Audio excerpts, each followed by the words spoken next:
Myself is Gauri and welcome to the Chemistry e-learners. पिछले कुछ 2-3 दिनों में वीडियो नहीं डल रहे थे, इसके लिए sorry because I have some medical emergency. That's why I am not going to upload the videos.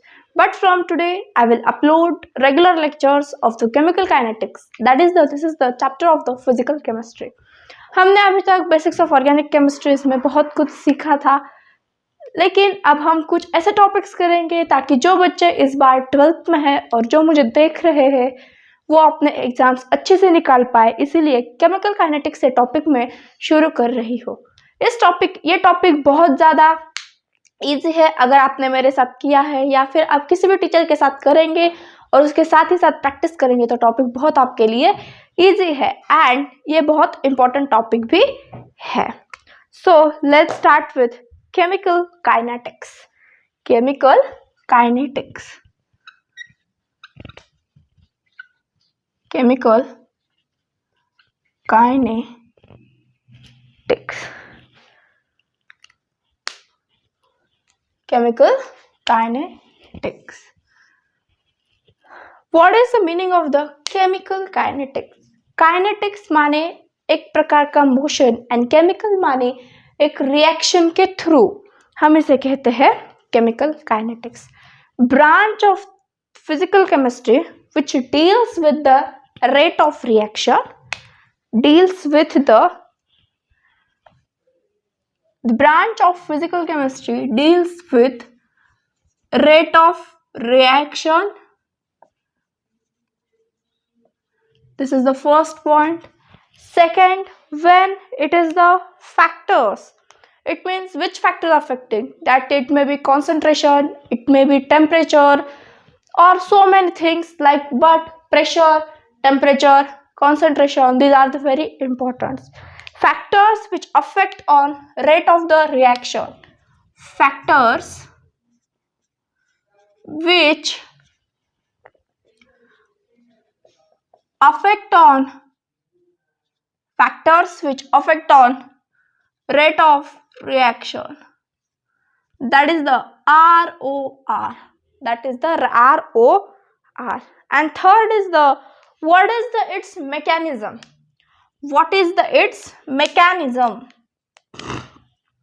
Third point is the mechanism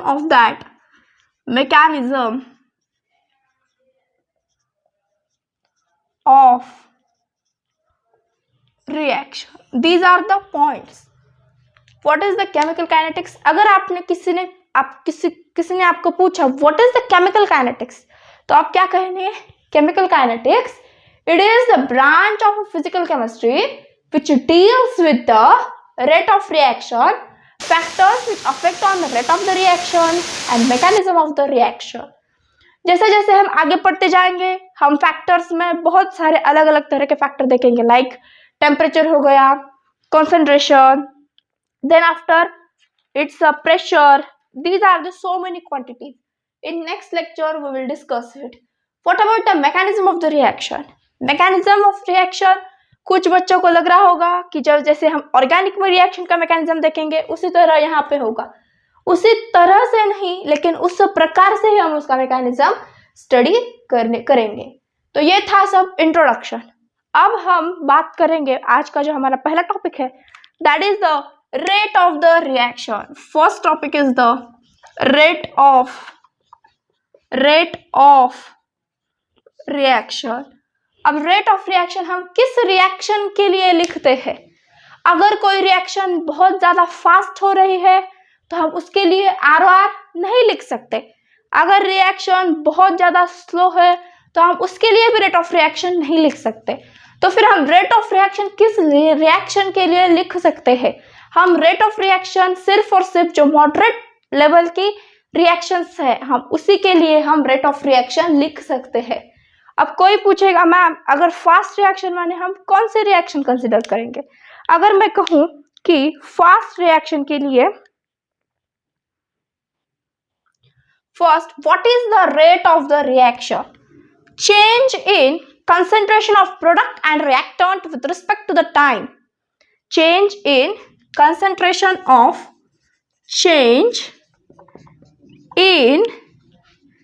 concentration of reactant or product with respect to time, this is called change in concentration of reactant or a product with respect to time. This is the rate of the reaction. Then if rate of reaction is very fast, if for given reaction has very fast ROR, then we cannot predict, then if for given reaction has very fast ROR, then we can't determine ROR for that reaction. For example, कुछ ions change हो रहे हैं. For example, NaCl plus AgNO3 it gives. जब हम बात करेंगे तो यहाँ है Na plus and Cl minus, इस प्रकार यहाँ आयन्स तैयार हो गए. यहाँ Ag2 plus and NO3 minus, इस तरह से आयन तैयार हो गए. पॉजिटिव निगेटिव अट्रैक्ट करेगा, निगेटिव पॉजिटिव को अट्रैक्ट करेगा. It means Na and NO3 इस प्रकार एंड Ag एंड Cl2 इस प्रकार हमें प्रोडक्ट फॉर्म होगा. अगर हम बात करें तो हमें NaNO3 एंड AgCl2 हमें ये दोनों प्रोडक्ट फॉर्म हो गए. जब हम बात करें तो यहाँ कुछ बहुत ज़्यादा समय नहीं लगेगा. ये आयन्स डिफरेंट हो जाएंगे और पॉजिटिव निगेटिव को अट्रैक्ट करेगा और निगेटिव पॉजिटिव को अट्रैक्ट करेगा. इस तरह से ये बहुत ज़्यादा फास्ट रिएक्शन थे. एक मैंने एग्जाम्पल लिया था. अगर मैं बात करूँ कि रिएक्शन बहुत ही ज़्यादा स्लो है, if rate of reaction, if ROR is very slow for given reaction, then we can't predict ROR for that reaction.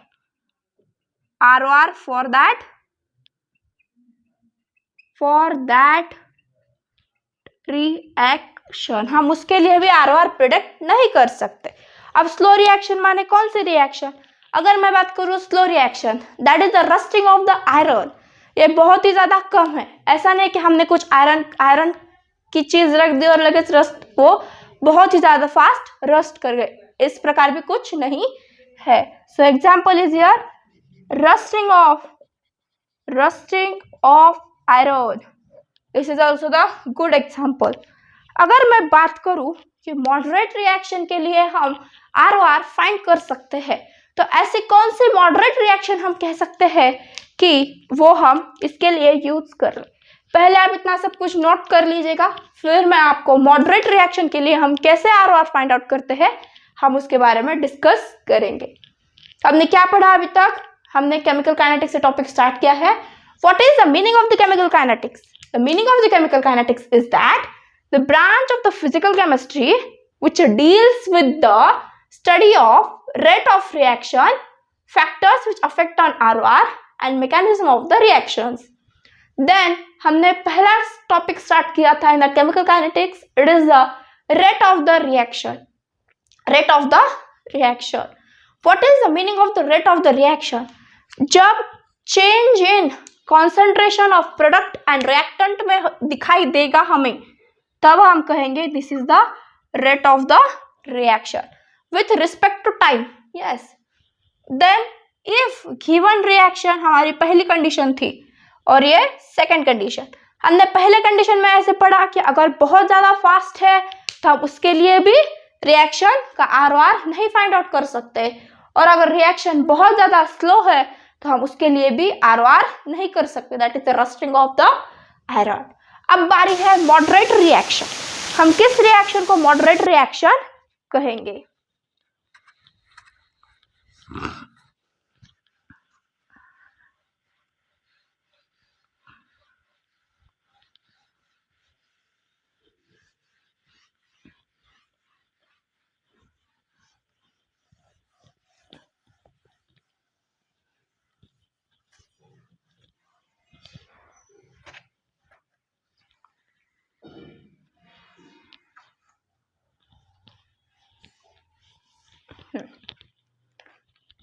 For moderate reaction,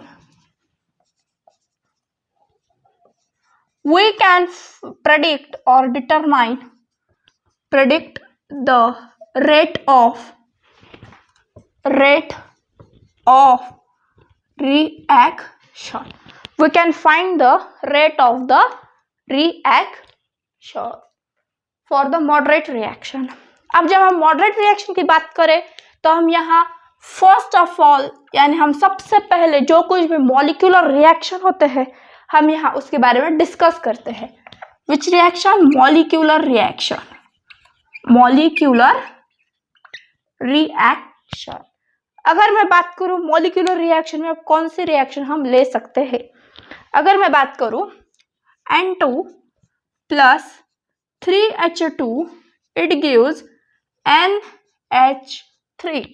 It gives the NH3. Not only NH3 but it gives the 2 moles of the NH3. 2 NH3. ये this process is the Haber's process and this is the reversible process. लेकिन हम यहाँ इसका ROR हम किस reaction के लिए ले रहे हैं हम उसके बारे में डिस्कस कर रहे हैं, इसलिए मैं इसे यहाँ रिवर्सिबल नहीं दिखा रही हूँ। And this is which process? This is the Haber's process. अगर मैं बात करूँ N2 plus 3H2 it gives the 2NH3, यहाँ पे बॉन्ड ब्रेक होगा, योर बॉन्ड ब्रेकिंग होगी, यहाँ बॉन्ड की क्या होगी, यहाँ बॉन्ड ब्रेक हो गए एंड यहाँ बॉन्ड फॉर्म होंगे, बॉन्ड फॉर्म करेंगे यहाँ। ओके अब कैसे बॉन्ड ब्रेक होंगे और कैसे बॉन्ड फॉर्म होंगे?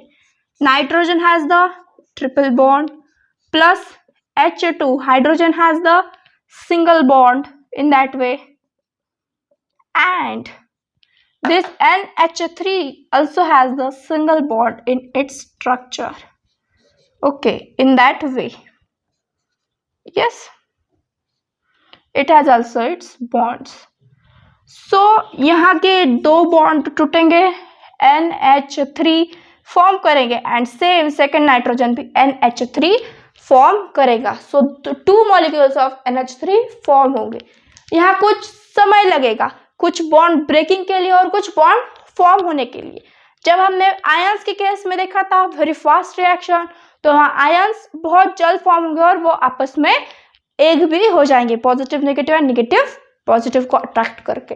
इसी तरह से ये था मॉलिक्यूलर रिएक्शन, जहां bond breaking and bond forming होते हैं। हम उसी रिएक्शन के लिए सिर्फ और सिर्फ रेट ऑफ रिएक्शन प्रेडिक्ट कर सकते हैं। ये था हमारा कुछ इंट्रोडक्शन पार्ट। अब हम एवरेज रेट ऑफ रिएक्शन किस तरह से फाइंड करते हैं, हम उसके बारे में हम कुछ इंफॉर्मेशन कलेक्ट करेंगे। Average rate of reaction, average rate of the reaction.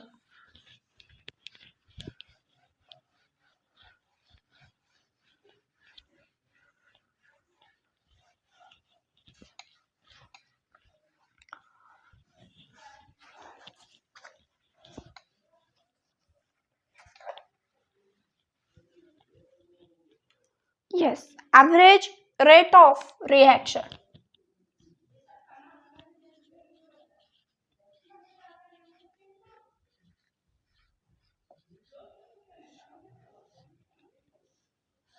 Average ROR, that is the average rate of the reaction.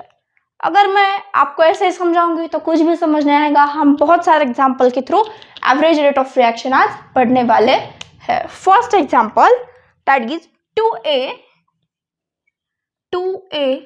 plus 3b it gives 2c, sorry 2a plus 3b it gives the 4c. Suppose this is the given reaction और आपको इसमें पूछा है average ROR, average ROR। हम ROR, जब हमने ROR पढ़ा था तो हमने एक लाइन लिखी थी, change in the concentration and the product with respect to the time. हमने ऐसा लिखा था, change in concentration of product and a reactant with respect to time. माने हम फॉर एग्जाम्पल मैं इसका ROR लिखना चाहती हूँ तो मुझे क्या करना होगा, with respect to time means delta A by delta T, delta A by delta T। And ये जो 2A है, अब ये रिएक्टेंट है और जब रिएक्टेंट प्रोडक्ट में कन्वर्ट होगा तो रिएक्टेंट की जो भी कुछ अमाउंट थी वो डिक्रीज होगी और प्रोडक्ट की अमाउंट इंक्रीज होगी। जब हम रिएक्टेंट के बारे में लिखेंगे तो हम यहाँ निगेटिव साइन कर कर लिखेंगे और जब हम प्रोडक्ट के बारे में लिखेंगे तो हम यहाँ पॉजिटिव साइन कर कर लिखेंगे। अगर मैं बात करूँ delta A by delta T, तो जो भी इसका कुछ कोएफिशिएंट है वो हमें नीचे के साइड लिखकर उसके हम ऐसे लिख सकते हैं 1/2 minus of delta A upon delta T। इस तरह से हम इसे लिख सकते हैं, is equal to delta B divided by delta T, but here is equal to minus of 1/3, minus of 1/3। हम इस तरह से लिख सकते हैं -1/3 डेल्टा B डेल्टा T। और जब प्रोडक्ट की बारी आई तो हमने यहाँ निगेटिव साइन ना लिखकर पॉजिटिव साइन में लिखा, that is 1/4 delta C bye delta T, delta C bye delta T। इस तरह से हम इसे लिख सकते हैं। ये हो गया, हमने इसका ROR हमने इस तरह से फाइंड आउट कर लिया है। अगर मैं बात करूं what is the rate of reaction for that next reaction, that is 3x plus y, it gives the 2z, then what is the ROR? Not only ROR, this is the average ROR, average ROR, average ROR, average ROR। आप video को pause करके खुद से try करिएगा।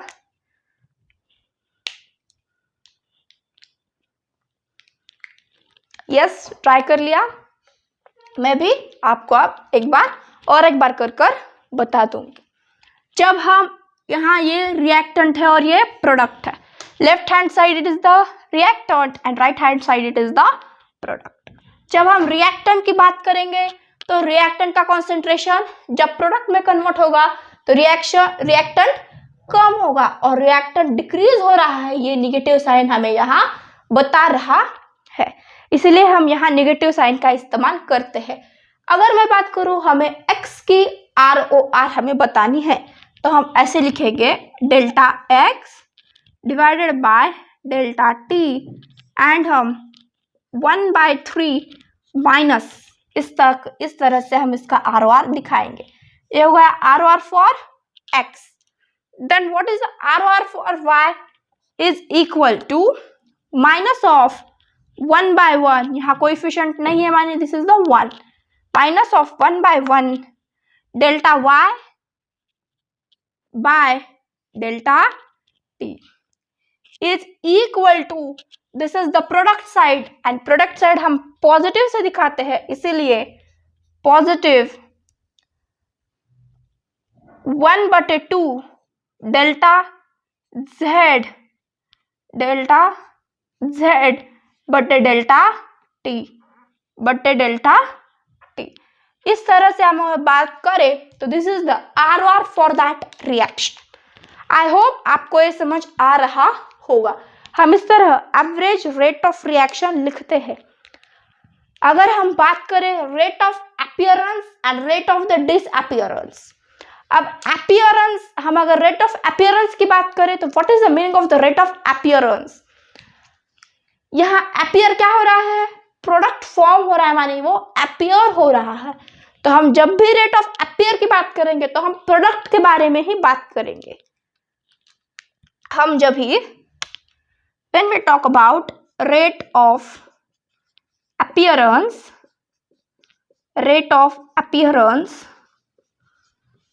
then we will talk only and only about product. In the rate of appearance, we will talk about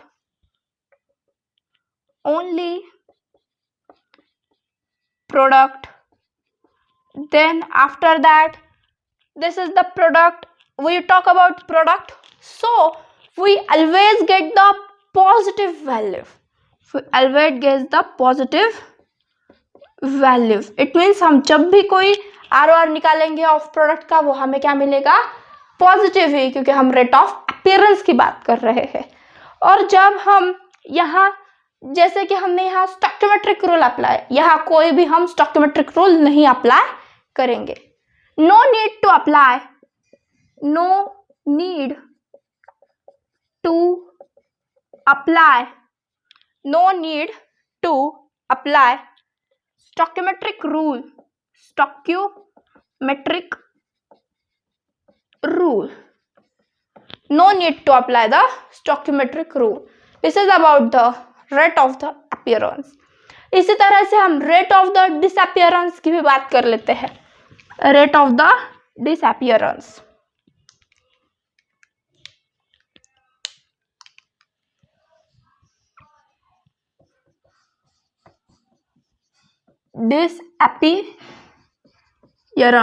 rate of the disappearance.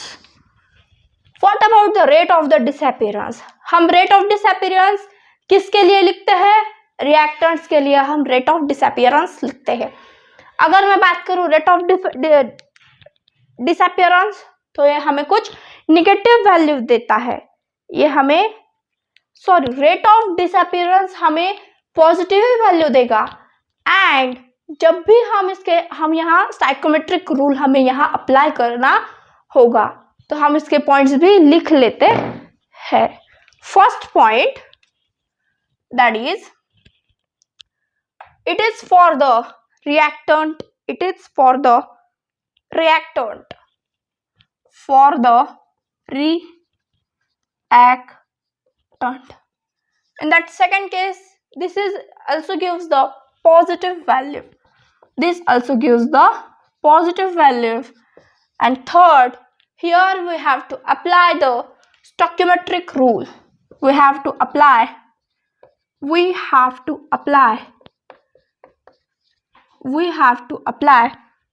stoichiometric rule,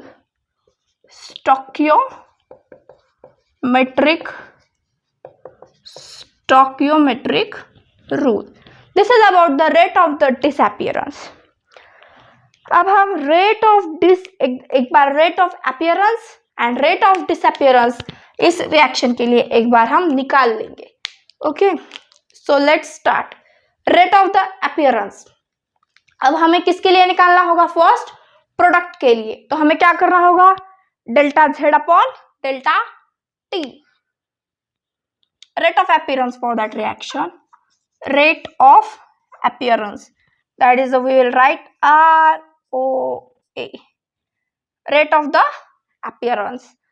अगर मैं बात करूं तो मुझे यहाँ delta Z bye delta T, इस तरह से मुझे रेट ऑफ अपीयरेंस यहाँ ड्रॉ करना होगा। आप चाहे तो 1/2 इस तरह भी से लिख सकते हैं। This is the rate of the appearance. अगर मैं बात करूं रेट ऑफ द डिसअपीयरेंस, अब जब हम रेट ऑफ डिसअपीयरेंस की बात करेंगे, एक्स एंड वाई के रिस्पेक्ट में हमें बात करनी होगी। जब मैं रेट ऑफ डिसअपीयरेंस की बात करूंगी तो मुझे delta x rate of disappearance ROD, मैं इसकी बात करूं तो delta x by delta T and delta Y by delta what are the coefficients? 1/3 and 1/1. This is the its reaction, और हम ये भी पॉजिटिव ही लिखते हैं. This is about the rate of appearance and rate of the disappearance. ये हमने यहाँ लिख लिया. अगर और कुछ इंपॉर्टेंट बात करूं मैं इसमें, तो वो है यूनिट. अगर मैं बात करूं यूनिट की, unit for rate of the reaction, unit for rate of reaction, unit for rate of the reaction. हम जब भी इसके यूनिट के बारे में बात करेंगे तो हम कंसंट्रेशन बाय टाइम, हम यहाँ क्या कर रहे हैं, हम इस केस में बात करें तो हमने ए का concentration with respect to time, B का concentration with respect to time, इस तरह से हमने लिया है. तो हम जब इसकी यूनिट फॉर्म करेंगे तो कंसंट्रेशन बाय टाइम. अब जब भी हम कंसंट्रेशन लेते हैं तो हम उसे मोल्स में लिखते हैं, मोल्स पर लीटर. एंड जब टाइम की बात करें तो हम इसे सेकंड्स में लेते हैं. किस चीज में लेते हैं? हम इसे सेकंड्स में लेते हैं. तो अगर मैं बात करूं मोल्स पर लीटर पर second, this is its unit, mole per liter and per second. This is the unit for ROR. This is the unit of ROR. This is the unit for the ROR. And the unit sometime हमें gaseous condition भी दी जाती है. अगर हम बात करें gaseous condition की, तो यहाँ हमें atmosphere per second, atmosphere per second. In gaseous condition हम इसे atmosphere per seconds में भी लिख सकते हैं. This is about the unit for the rate of the reaction. अब कुछ हम एग्जाम्पल्स करेंगे जिसमें हम rate of reaction, average rate of reaction, हम अगर कहीं हमें जरूरत होगी तो हम उसके रेट ऑफ अपीयरेंस और रेट ऑफ डिसअपीयरेंस के बारे में भी बात करेंगे. अगर आपने नोट नहीं किया होगा तो नोट कर लीजिएगा. एंड यस, आपको अगर नोट्स चाहिए हैंड रिटर्न्स तो आप टेलीग्राम चैनल को ज्वाइन कर सकते हैं. मैं उसकी लिंक डिस्क्रिप्शन बॉक्स में दे दूंगी. यस, लिख लिया? Yes.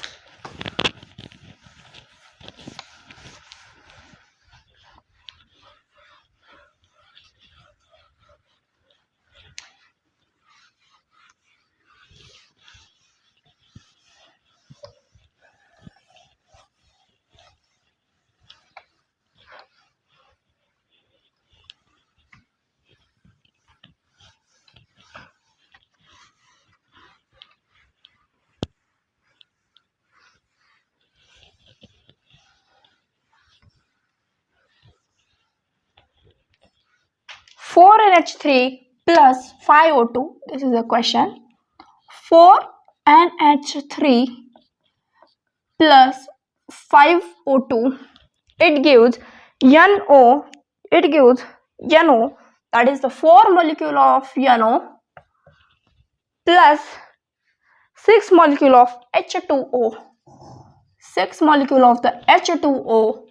Then write the average ROR and rate of appearance and the disappearance. Then write the average ROR,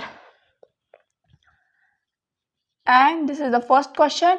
And second question, then find the rate of disappearance and rate of the appearance.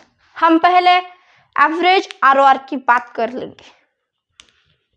This is the equation.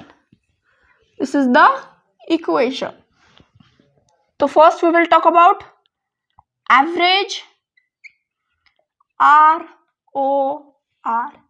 This is the average ROR. अगर मुझे average ROR लिखना है तो अगर मैं reactant के बारे में लिखूं तो मुझे minus of 1/4 minus of 1/4 delta NH3 divided by delta T, delta NH3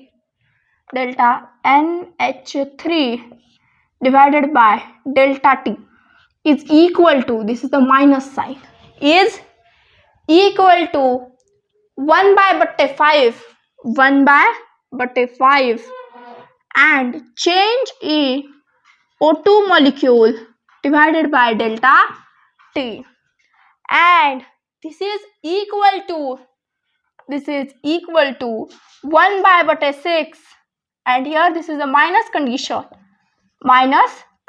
because हमने ये सब कुछ रिएक्टेंट के लिए ही लिखा है, sorry NO is remaining, so 1/4 delta NO divided delta NO divided by delta T, and ये सब कुछ अब पॉजिटिव में होगा क्योंकि हम इस प्रोडक्ट के बारे में बात करेंगे अब, and is equal to 1/6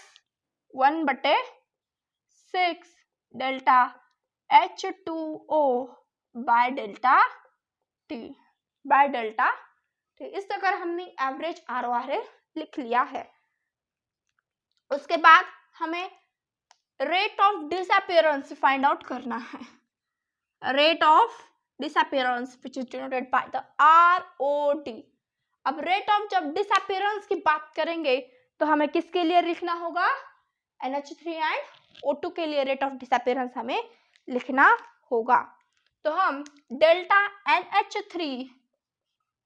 NH3 by delta T is equal to delta O2 divided by delta T, और जब हम रेट ऑफ डिसअपियरेंस के बारे में बात करेंगे तो हमें यहाँ कोई भी स्टोइकोमेट्रिक रूल की गरज नहीं है, not need to denote the stoichiometric coefficients. And जब हम रेट ऑफ अपीयरेंस की बात करेंगे दैट इज ROA, तो हम NO that is delta NO by delta T is equal to delta H2O divided by delta T। इस तरह हम इसका ROA that is the rate of appearance. This is the question number 1, and in that question we have find average ROR, find the ROD, and we have find ROA. Then next question is N2 plus H2, ये लिख लीजिएगा, please write it down. Next question is N2 plus 3 molecule of H2, it gives 2 molecule of NH3, N2 plus 3 molecule of H2, it gives 2 molecules of NH3.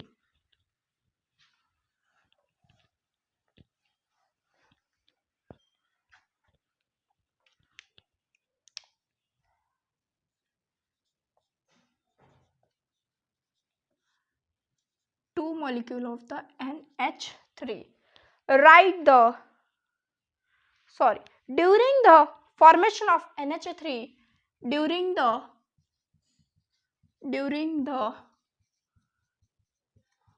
formation of NH3,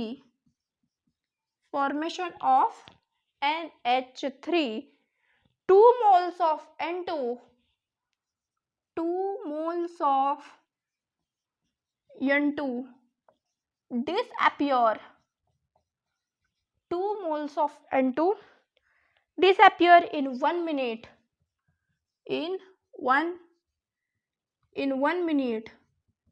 Find number 1 ROR,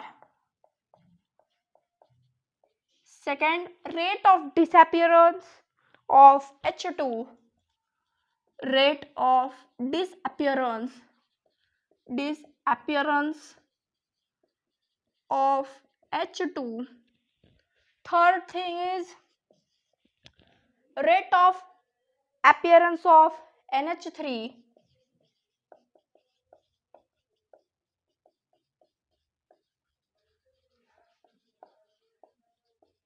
disappearance of NH3, and fourth point is the volume of the vessel, and this is in the question, and 1 minute, and volume of vessel is 1 liter. Volume of the vessel is the 1 liter. Okay, then you have to find that things. First, ROR. Let's start. First is the ROR.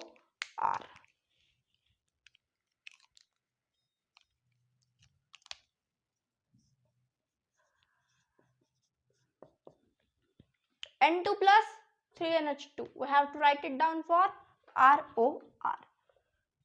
1/1 delta N2 by delta T is equal to 1/3 delta H2 by delta T is equal to 1/2 NH3 delta NH3 by delta T. Okay, this is the positive, this is the negative, and this is also the negative. अब हमने ये सब कुछ तो RR लिख लिया, but हमें इन question कुछ इंफॉर्मेशन प्रोवाइडेड है. During the formation of NH3, 2 moles of N2. How many moles of N2? 2 moles of the N2 disappear in 1 minute, and volume of vessel is 1 liter. So we have to put it, that is equal to 2/1. That is the 2/1 liter, 1 liter, and per 1 minute, 1 liter and 1 minute. So 2 divided by 1 into 60. We have to do it. 1 minute means 60 seconds.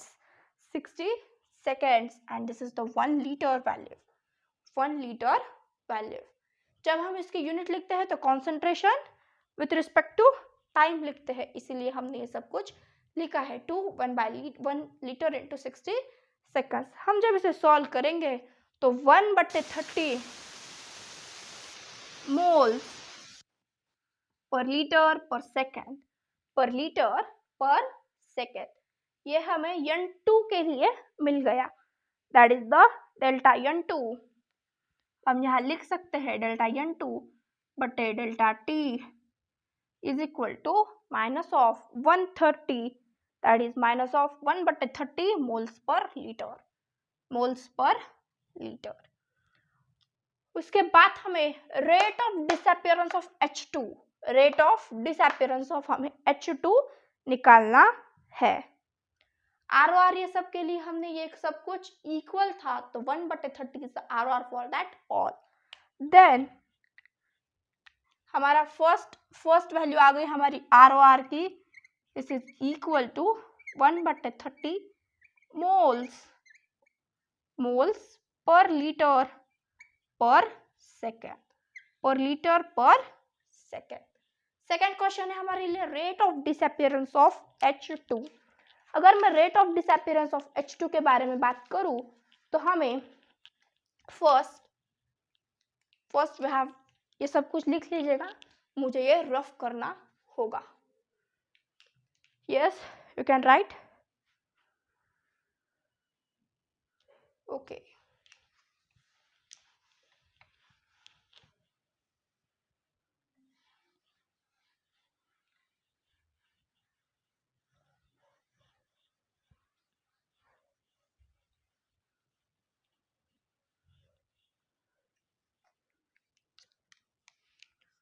ROR is equal to 1/3 of delta H2 by delta T. This is the ROR. अगर हम बात करें, हमारे पास ROR है 1/30 moles per liter is equal to minus of 1/3 delta H2 by delta T, minus of delta H2 delta T. अब हम अगर बात करें तो हमें 1/10 that is the delta H2 upon delta T, हमें ये 1/10 मिलता है। Delta H2 upon delta T is equal to 1/10 moles per litre per second, moles per liter and per second. This is the value for rate of disappearance of the H2. And next is the rate of appearance of NH3 की बात करें हम, this is the second, and here the third case is appearance of NH3 के बारे में बात करनी है। तो 1/2 delta NH3 by delta T, 1/2 delta NH3 बट्टे डेल्टा T, हमें ये सब कुछ यहाँ पुट करना होगा। That is ROR is equal to हमारे पास ROR 1/30 is available. 1/30 is equal to 1/2 delta NH3 by delta T, delta NH3 by delta T, and this delta NH3 means 2 into 1/30 is equal to 1/15 moles per liter per second. This is the value. In that way, we have to discuss this problem, and in that next lecture, we are going to learn the instantaneous rate. So if you like it, then you can share it and subscribe to the channel, and thanks for the watching.